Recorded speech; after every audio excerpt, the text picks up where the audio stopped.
মহামন্ত্রী, শুনেছ? পাশের রাজ্য আমাদের সাফল্য নিয়ে খুব সমালোচনা করছে।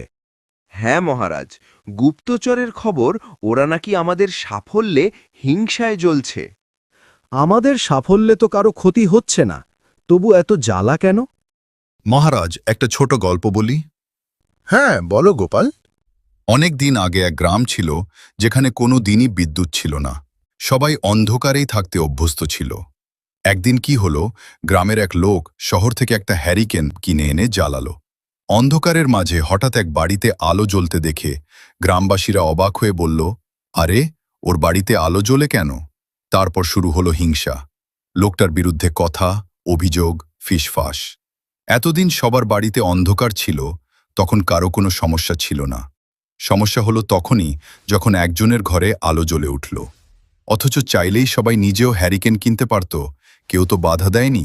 কিন্তু না, নিজে আলো জ্বালানোর চেয়ে অন্যের আলো নিভিয়ে দিতে বেশি আগ্রহ। আর ঠিক এটাই আমাদের জীবনেও হয়। সবাই খারাপ থাকলে সমস্যা নেই, কিন্তু একজন ভালো থাকলে অনেকের ভেতর জ্বালা শুরু হয়। আমার কিছু ভালো হচ্ছে না, সমস্যা নেই। তোমারও ভালো হচ্ছে না, তাতেও সমস্যা নেই। কিন্তু আমার ভালো হচ্ছে না আর তোমার ভালো হচ্ছে, এই জায়গাটাই অনেকের সহ্য হয় না। অনেকে আছে অন্যের দুঃখে দুঃখী হয়, কিন্তু প্রশ্ন হলো, অন্যের খুশিতে খুশি হয় কয়জন? যারা নিজের আলো জ্বালাতে পারে না, তারাই অন্যের আলোকে চোখে সহ্য করতে পারে না। নিজের আলো জ্বালাও, অন্যের অন্ধকারে খুশি হওয়া মানুষ হইও না। এই মতো গল্প পেতে আমাদের বিজে কার্টুন প্রেসকে লাইক, কমেন্ট, সাবস্ক্রাইব করুন এবং পাশে থাকা বেল আইকন প্রেস করে দিন।